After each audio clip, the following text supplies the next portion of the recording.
রাত্রের জন্য গরুর মাংস পাক করতেছি। এখন কি কি দিতেছি, সবাই রান্না বান্না করতে পারে, তারপরও যেভাবে খায় পছন্দ করে সেভাবেই করে। যে যেখান থেকে দেখতেছেন সবাই ভালো আছেন আশা করি, আমিও ভালো আছি। আপনাদের তেল দিয়ে দিলাম। এখন দিতেছি আদা রসুন, কেননা হাতেই নিতেছি, কেননা হাতেই মশলাটা মাখাবো। আমি একটু আদা রসুন একটু বেশি খাই। আদা রসুন নিয়ে নিলাম। মরিচটা যার যেরকম খায়, আমি 1 চামচ দিয়ে দিলাম। হাফ চামচ হলুদ দিলাম।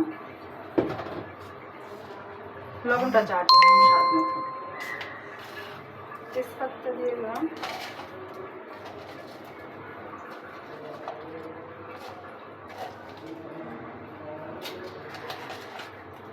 দারচিনি এলাচি দিয়ে দিলাম। তারপরে এখন মাথায় যাচ্ছি মাংসটাকে।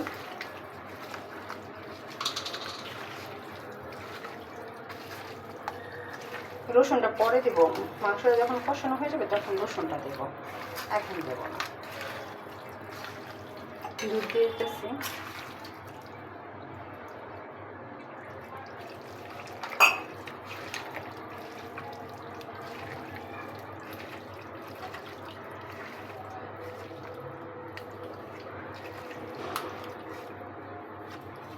পানি দিয়ে দিতেছি, এখন চড়ে আসবে।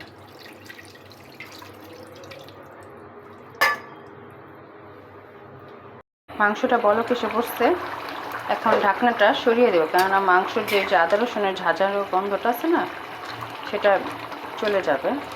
ঢাকনা দিয়ে রাখলে দেখা যায় কি আদা রসুনের গন্ধটা যায় না। 2-3 মিনিটের জন্য এটা এইভাবে ঢাকনা ছাড়া রাখবো, কারণ আরও মশলার গন্ধটা চলে গেলে ভালো। মাংসটা কষানো হয়ে গেছে, সুন্দর করে কষাতে রেখেছি। পরে পানি দিয়ে এটাই করে দেবো। এই যেখানে ভাত বসাচ্ছি, ভাতটাও হয়ে গেছে। এক ভাই কমেন্ট করছিল, এখন তো বিকেলবেলা। হ্যাঁ ভাই, আমার ভিডিওটা ছাড়তে দুপুরে সময় লেগে গেছিলো, কারণ আমাদের বাসায় নেটের প্রবলেম ছিল, তার জন্য। ঠিক আছে ভাইয়া, লাল লাল হয়ে গেছে মাংস কষানোটা। আরও কষাতে হবে, তো আর একটু লাল হলে পানি দেবো, তারপরে কষিয়ে তারপরে নামিয়ে ফেলবো। এখন দিয়ে দিতেছি রসুনটা দিয়ে দিতেছি, ঢেকে দেবো।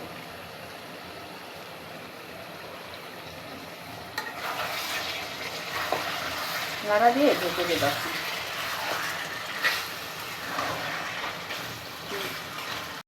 মাংস কষানো হয়ে গেছে, এখন নামিয়ে ফেলবো। মাংস কষানো হয়ে গেছে, এখন নামিয়ে ফেলবো। খেয়ে দেখতেছি কিরকম হয়েছে। নিজের রান্না নিজেই দেখতেছি, খাবার খেয়ে।